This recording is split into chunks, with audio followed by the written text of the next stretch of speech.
안녕하세요. 세계 종교 세 번째 시간, 유대교 두 번째 강의를 시작하겠습니다.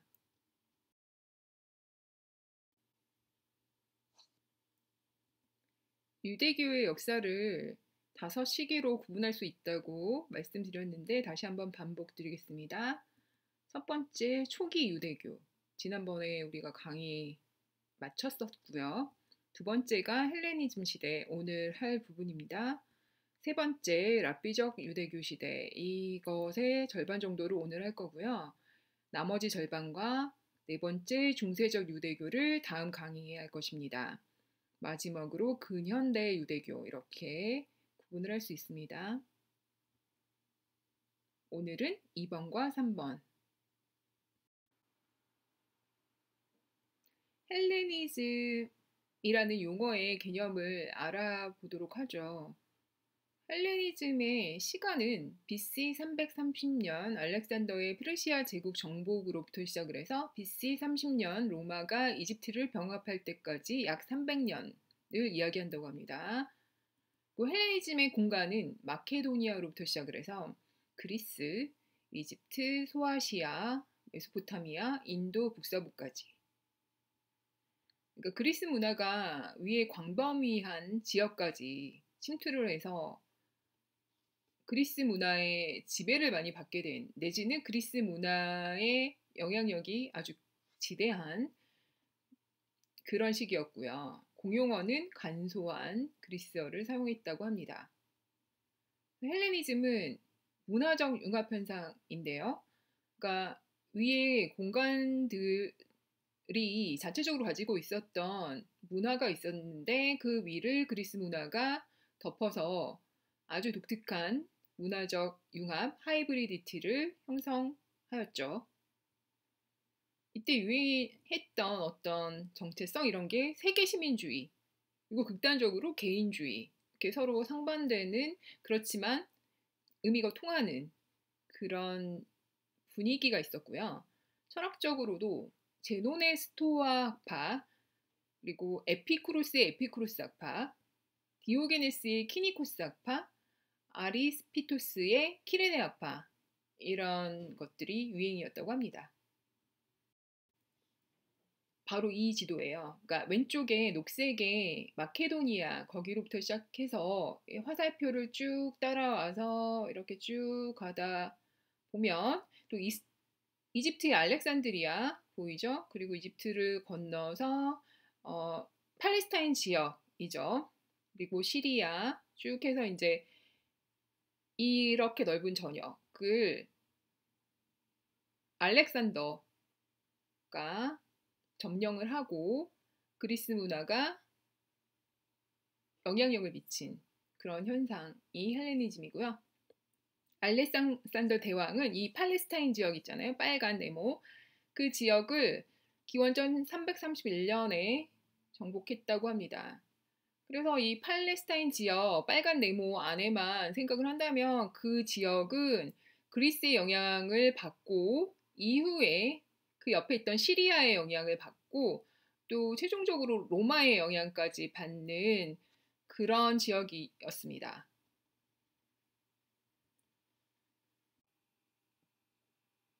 팔레스타인 지역에서 가장 먼저 영향을 받은 문화가 그리스로부터 온 문화인데 그때 헬레니즘은 어떤 모습으로 나타났는지 한번 살펴봅시다. 알렉산더 제국의 그리스 문화의 영향을 받은 유대교는 철학적 유대교의 경향을 나타내었다고 합니다. 그러니까 그 이전에 유대교가 철학적이진 않았죠. 철학적이라고 함은 그리스 지역에서 발생한 하나의 개성적인 독특한 사유 패턴인데요. 이성적인 사유, 그리고 보편적인 사유, 이런 것들이죠. 근데 토라를 독해를 할 때 그 전에는 이런 식으로 독해를 했던 것은 아닌데 이 시기에 비로소 토라를 철학적으로 독해하는 그런 경향이 나타났다고 합니다. 지혜서의 경우도 그리스의 영향을 받아 작성이 되었다고 하는데 퀴브리 성서가 모세후경, 예언서, 지혜서로 이루어져 있는데 그 가운데 지혜서가 그리스의 영향이라고 합니다.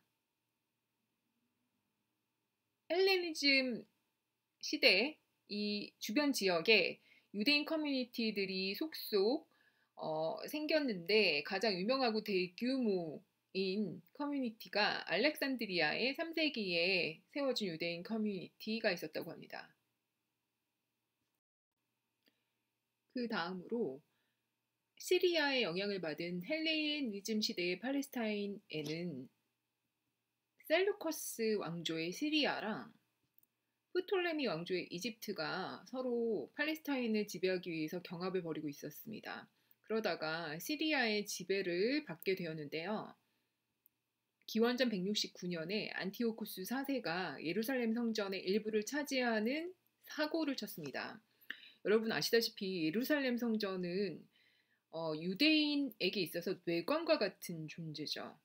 그래서 솔로몬이 최초로 1차 성전을 건립하고 그 안에 야훼만을 위해서 희생제를 드리고 그리고 야훼와의 어떤 계약의 증거인 언약궤를 그 안에 모시고 오로지 성전 안에서만 제의를 드릴 수 있었던 거였잖아요. 그리고 그 안에 다른 신들이 끼어들 여지가 없었죠.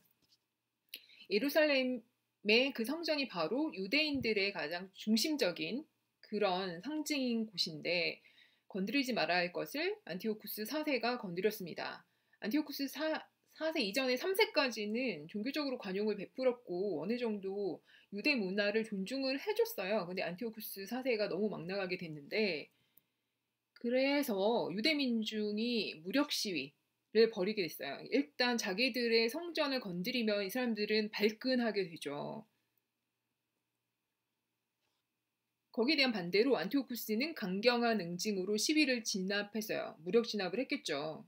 그리고 유대교 탄압 정책을 본격적으로 시작을 했습니다.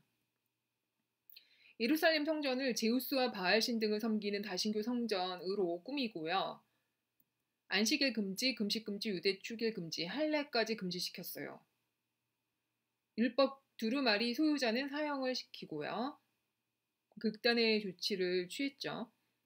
유대인에게 이민족의 제단에서 예배 볼 것을 강요하는 이런 심한 시달림을 견디다 못해 그 유명한 마카비 항쟁이 163년 기원전부터 140년 기원전까지 약 23년 동안 그 유명한 마카비 독립운동을 벌이기 시작했어요. 종교적으로나 정치적으로. 조직적인 저항운동이었죠. 그러니까 조직적으로, 체계적으로 저항운동한 거예요. 그러니까 산발적으로, 뭐 개인적으로 정을 했다거나 반항을 했다거나 하는 차원이 아니라 그 조직의 리더가 사제 마타디아의 아들 유다 마카베우스라는 사람이 지도자로서 이끌면서 이 항쟁을 주도를 했습니다. 그래서 결국 기원전 164년에 예루살렘 성전을 다시 자기 것으로 만들고 다신교 성전을 쓸어버리고 야훼 제단으로 봉헌을 하게 되었습니다. 이로써 종교 자유를 쟁취하게 되었고요. 이번엔 마카비 전쟁까지 이루었습니다. 이건 정치적인 투쟁이에요. 다시 이제 유다 마카베우스의 동생인 거죠. 마타디아의 막내 아들 시몬이 기원전 142년에 독립 통치자로 인정을 받았습니다. 그러니까 정치적으로도 독립을 하게 된 거죠. 기원전 141년에 예루살렘 점령 지역 내 모든 시리안 군을 축출하게 되고요. 그러니까 시리아군도 내보내고 완전한 정치적 독립을 이루는 그런 독립전쟁이 성공한 케이스가 된 거죠. 그러나 이후에 하스몬의 일가의 부패와 독재 정치가 벌어져서 차라리 이러느니 우리가 로마의 식민지로 지내는 게 더 낫겠다라고 정치적인 선택을 했어요. 그래서 기원전 63년 유대 민중은 정치 영역을 로마에 일임하게 되었습니다.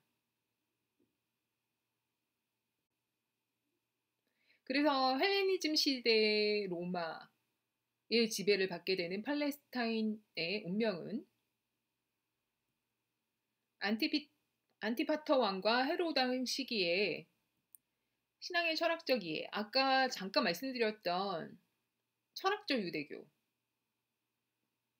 그때 전성기가 바로 요 시기였거든요. 기원 전후죠. 필로 오브 알렉산드리아, 필로 주데우스, 바로 그 이 사진에 보이는 분이거든요. 기원전 20년부터 기원 50년까지 살아계셨던 분인데요. 필로는 플라톤 철학과 스토아 철학과 유대교를 종합시켰습니다. 성서의 신인 동영론적 표현과 비합리적인 내용을 이성적으로 해석하려고 노력을 하셨고요. 유대 의례의 정신적인 의미를 발견하려고 하고 유대 신앙의 본질에 대해서 추구를 하셨습니다. 그리스어로 저술 활동을 하셨던 분이고요. 그러니까 히브리어가 아니라 그리스어로. 그래서 따라서 유대교보다는 초기 기독교에 더 큰 기여를 해서 아마 필로는 유대교보다는 기독교사에서 더 많이 다루게 될 거예요. 로마의 지배하에서 반로마 저항운동이 있었습니다. 그 계기는 로마 지방관 빌라도가 성전기금에서 상수도 건설 비용을 걷었습니다. 그러니까 또다시 이제 성전을 건드리게 된 거죠. 그래서 가만히 있을 사람들이 아니죠. 성전을 건드렸을 때 반로마 독립운동을 벌이게 되는데요. 66년에 네로 통치 말기에 대규모 전쟁을 벌였습니다. 68년에 로마 황제 베스파시안이 디도 장군으로 하여금 예루살렘을 초토화시키게 되는데, 그러면 예루살렘에 있던 제2차 성전이 파괴되는 일이 생겼습니다. 또 다시 큰일이 벌어진 거죠. 이때 이 독립운동가들이 3년간 저항하다가 집단 자결로 이 독립운동은 끝을 맺게 되었습니다. 이게 AD 70년까지 있었던 2차 성전이었거든요. 그러니까 2차 성전은 남유다가 멸망할 때 1차 성전이 파괴되고 나서 다시 몇십 년 지나서 2차 성전을 건립하게 됐잖아요. 그거를 계속 유지시키다가 기원 후 70년에 로마에 의해서 이게 또 무너지게 된 거죠. The Second Temple Destruction, AD 70년에 생긴. 그래서 현재까지 이들이 성전을 가지지 못한 거죠. 그러니까 1차 성전 건립, 1차 성전 파괴, 2차 성전 건립, 2차 성전 파괴까지 이르게 된 거죠. 아직 3차 성전에 대해서는 아직 있지도 않은 채 2차 성전 파괴된 것, 조그만 잔재, 이제 거기를 이제 성지순례를 가려고 하는 그런 건데요. 이게 1차 성전이었고 그 옆에 그림이 1차 성전 파괴죠. 1차 성전 파괴가 587년 BC에 생겼고, 이때 이제 1차 성전이 솔로몬의 성전이었던 게 유다가 멸망하면서 이런 일이 벌어진 거고, 2차 성전은 515년 BCE에 건립이 된 거고, 쭉 이어져 내려오다가 2차 성전이 또 파괴된 게 AD 70년. 이때부터 사람들이 자기네들을 가운데로 하나로 뭉쳐주던 성전이 더 이상 있지 않기 때문에 그 다음부터 흩어지게 되었습니다. 그게 바로 그 유명한 디아스포라. 시작이 바로 AD 70년에 2차 성전 파괴됐을 때부터 시작이 된 거죠. 로마 황제 하드리아는 132년 예루살렘 성전 터에 주피터 신전을 세우려다 다시 유대인들의 강력한 저항에 직면하게 되었습니다. 아까 제우스 신전, 바알 신전, 다신교, 그러니까 여러 신들을 모시던 신전을 세우려고 했다가 지금 주피터는 제우스랑 같은 신이잖아요. 근데 이제 로마 시대니까 이제 이름이 달라졌죠. 이거 다시 또 저항에 직면하고, 바르코지바, 그러니까 별명은 바르코크바, 별의 아들의 주도로 전쟁을 벌였지만 3년의 투쟁 후에 진압되었습니다. 그 예루살렘의 지명을 아엘리안 카피톨리나라고 바꾼 거예요. 이렇게 로마식으로. 그리고 또 유대교 탄압 정책이 생긴 거죠. 아까 그 패턴하고 굉장히 비슷하죠. 그 시리아의 안티오쿠스 4세 패턴하고 많이 비슷하고요. 토라를 가르치거나 안식일을 준수하거나 할 일을 행하는 자는 즉시 사형이었고요. 팔레스타인 유대인들은 1년에 단 하루만 예루살렘 방문이 허용이 되었습니다. 예루살렘 방문이 단 하루 허용되었는데 그나마도 성전이 남아있지 않고요. 이러한 억압과 탄압을 피해서 유대인들은 팔레스타인 지역으로부터 바빌로니아로 가거나 아니면 아프리카 북부나 유럽 등지로 대규모 이동을 하게 되었습니다. 그러니까 이게 계기가 성전 파괴인 거죠. 2차 성전 파괴 이후에 디아스포라가 시작이 되고, 디아스포라 이전에 많은 저항이 있었지만 그 저항이 실패로 돌아갔고, 그래서 이 사람들이 더 이상 희망이 없는 거죠. 예루살렘에 대해서. 그래서 이 지도에서 예루살렘 보세요. 그러니까 지도 오른쪽 하단에 노란색의 예루살렘 있잖아요. 그래서 화살표를 쭉 보시면 화살표가 이들의 이동 방향이고 점들이 그들의 커뮤니티죠. 그러니까 바빌로니아 쪽으로도 일부 이동하고 가장 많이 대규모로 이동한 것이 지중해를 건너서 유럽 쪽으로 많이 갔죠. 그러니까 알렉산드리아부터 이제 북부 아프리카도 그렇지만 바다를 건너서 드디어 유럽에 진출하게 되었습니다.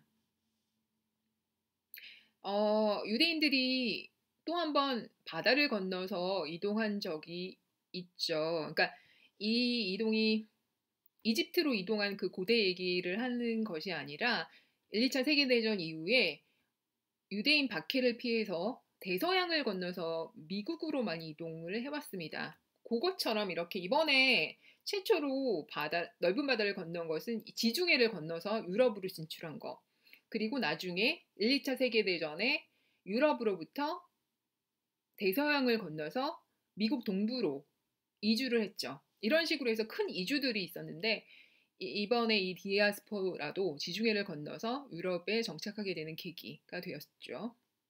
그게 바로 그 출발점은 2차 성전 파괴로부터 자기네들을 하나로 응집시키는 수렴시키는 성전이 더 이상 있지 않기 때문에 이렇게 퍼지게 되는 거죠. 그만큼 성전이라는 심볼이 그 상징이 이들을 연결시켜주는 중요한 것이었다라는 거죠. 디아스포라가 일어나던 당시에 유대인이 어떤 계층이 분류가 되어 있었습니다. 물론 이게 다 딱 이 시기만의 분류가 아니라 그 이전부터 이런 분류가 유효했을 수도 있지만 어쨌든 디아스포라 시기의 유대인이 이렇게 나눌 수 있었어요. 첫 번째 사두계파, 사두세스. 이 사람들이 사제계급이죠. 사제계급이라서 사실 지도자 계급이었죠. 이 사람들은 친헬레니즘, 아무래도 지식인들이니까 그러니까 그리스 문화, 그리고 그리스어, 그리고 그리스적 사고 뭐 이런 거에 관심이 많았겠죠. 그러다가 70년 그 성전 파괴 이후에 사라질 수밖에 없죠. 왜냐하면 성전이 없으면 더 이상 성직자가 필요가 없죠. 성직자는 성전에서 일하는 사람인데 더 이상 필요가 없고 같이 사라지게 되고요. 이 사람들은 내세에 대해서 부정하던 사람이었어요. 그러니까 뭐 부활도 당연히 믿지 않고 천국이니 지옥이니 이런 사고가 있지 않았겠죠. 그리고 literal and conservative interpretation, 성서의 해석에 있어서 문자 그대로 해석하고 보수적으로 해석하는 사람들이었다고 합니다. 그 다음 에세네파.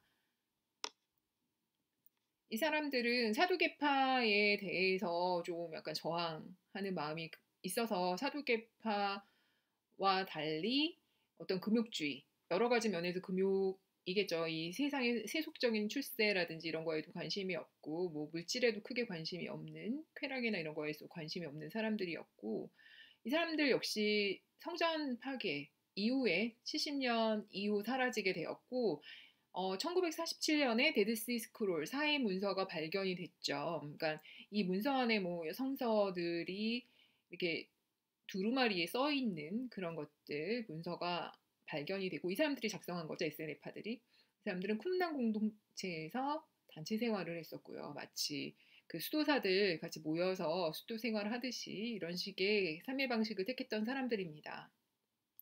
그리고 세 번째 헤로디안즈는 친로마, 우리 친일하던 사람들처럼 친로마 세력들이었고요. 네 번째 젤로츠는 반로마. 그러니까 독립운동을 하든지 아니면 저항을 하든지 하던 그런 세력들. 다섯 번째가 주이시 크리스찬, 유대 기독교인. 사실 유대인이면서 기독교인 경우가 사실 많진 않잖아요. 그렇지만 그럼에도 불구하고 이 시기에 유대인들 중에서 기독교도가 된 사람들도 있었다라는 거. 마지막 바리새이파. 바리새이파가 사실 그 이전에도 있었죠. 그러니까 디아스포라 이전에도 바리새파나 사두개파나 다 있었죠. 그런데 좀 달랐죠. 사두개파가 성전의 사제라면 이 사람들은 율법학자, 그러니까 율법에 대해서 공부하는 학자 계급이었고, 그리고 설교도 좀 잘하던 사람이었고, 지식인인 거는 맞았죠. 그럼에도 불구하고 사두개파가 좀 더 이제 권위가 있었다면, 랍비는 그 다음쯤이었다면 70년 성전 파괴 이후에 사두개파가 사라지고 나서는 최고위층이 되고 이 사람들이 바로 랍비가 되는 계층인 거죠. 이제는 이제 랍비 시대가 되었고요.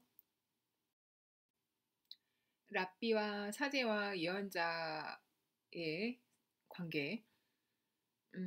일단 예언자는 굉장히 한정된 시기에만 등장했다 사라진 좀 신의 대변인 같은 존재라면 사제는 성전에서 제사를 드리는 일종의 직업이라고 볼 수가 있죠. 그런데 이제 AD 70년에 2차 성전까지도 파괴가 된 마당에 사제는 더 이상 무의미해졌죠.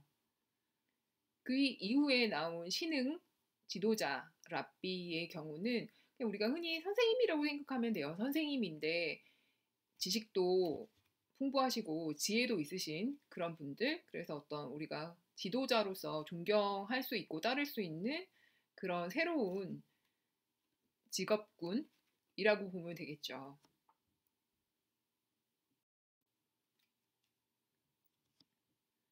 랍비들이 AD 90년에 정경을 확정했습니다. 그러니까 AD 70년에 성전이 파괴되고 나서 큰 혼란을 겪을 수 있는데도 불구하고 지혜롭게 대처를 했네요. 그러니까 랍비 요하난 벤 자카이라는 사람이 있는데 자기가 봤을 때 아무리 생각해도 로마 제국이 그렇게 쉽사리 멸망할 것 같지가 않고 우리가 독립을 쟁취하기에 쉽지 않겠다. 그렇게 판단하에 유대교를 보존할 계책을 세웠습니다. 무작정 로마에 저항을 하기보다는 우리가 로마의 지배는 인정하되 우리의 살 길을 찾자라는 계책이었죠. 그래서 야부네라는 곳이 있었는데 사내들인 법원의 근거지였어요. 그러니까 사내들인 법원이기도 하고요. 어떤 최고회의 이런 것을 이렇게 사내들이라고 부르는데 그곳의 근거지가 야부네였어요. 그래서 예루살렘이 초토화됐으니까 그리고 성전도 파괴됐고 했으니까 야부네가 새로운 수도의 역할을 했었거든요.